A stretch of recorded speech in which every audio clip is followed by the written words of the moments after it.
Hey,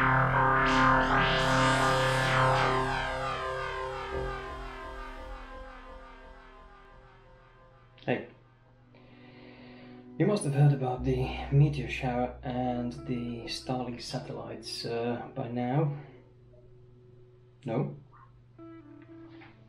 Okay, don't worry, you don't need to watch any further. Keep scrolling. And for those who are still watching, just a quick video about what's happening up there. Starlink Satellites, a project by Elon Musk. Yep, that's the Elon Musk who does the Tesla cars.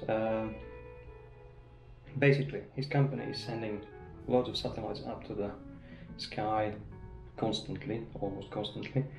Small batches, relatively small, go up, and it's orbiting the Earth. Final number, I don't know what it will be, because I've tried several sources and there are different numbers there, but it's going to be in thousands, so a lot of satellites flying around the Earth. There is already plenty, but that's what basically will happen. The idea is they will then somehow, I don't know the technicals of it, create stable internet for us down on the Earth. So there will be loads of them flying around, all the signals. If you want to read about it. I don't understand it, but I'm sure it makes sense. Have a look at a quick time lapse of what I've done last night when they were flying over. It's very short, it's about 5 seconds I think, simply because they are up in the sky only for about 5-6 minutes to see them going past. So time lapse reduces the time obviously quite dramatically. Have a look and then a little bit more about it.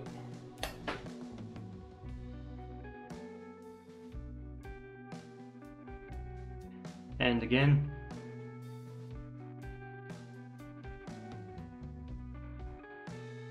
So,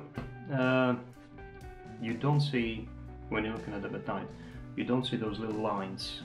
They are basically just dots, same as all the other stars. They're moving, because it's longer exposure when I'm taking the picture of it. It creates the line, so it's just little dots. They're moving. Speed of a normal plane when you're watching the plane at night, fine, it's exactly the same.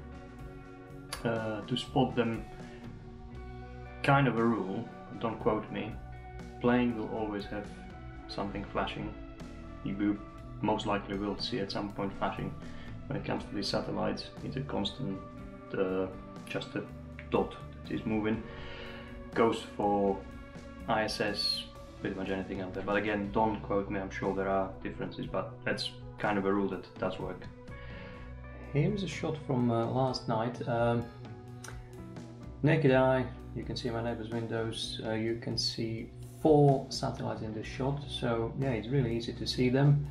Again, no lines, dots, but you can see that they are following each other.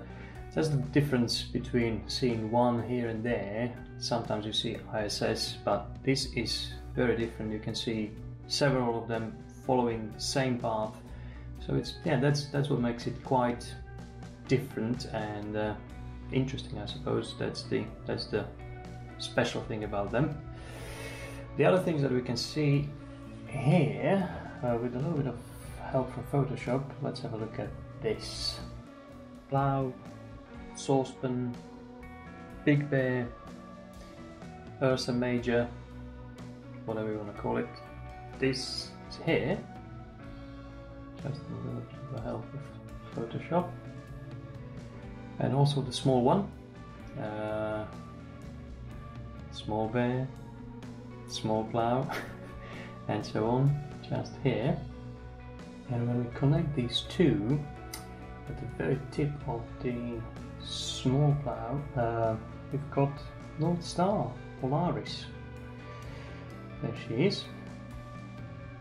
And you may have spotted one more thing in this picture, which is probably my favorite, and I never noticed it before I started editing these files.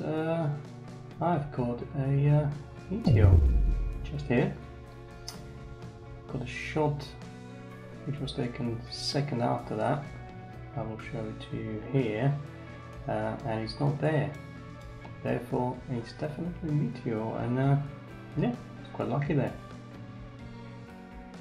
And that's it. Now you know what you're looking at, what you're looking for, and where to look.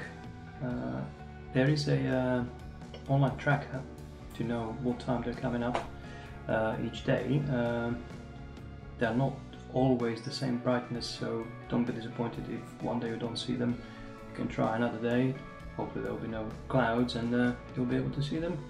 I will post the link for the tracker as a comment on the video, so yeah, you can have a look and see if you can spot them.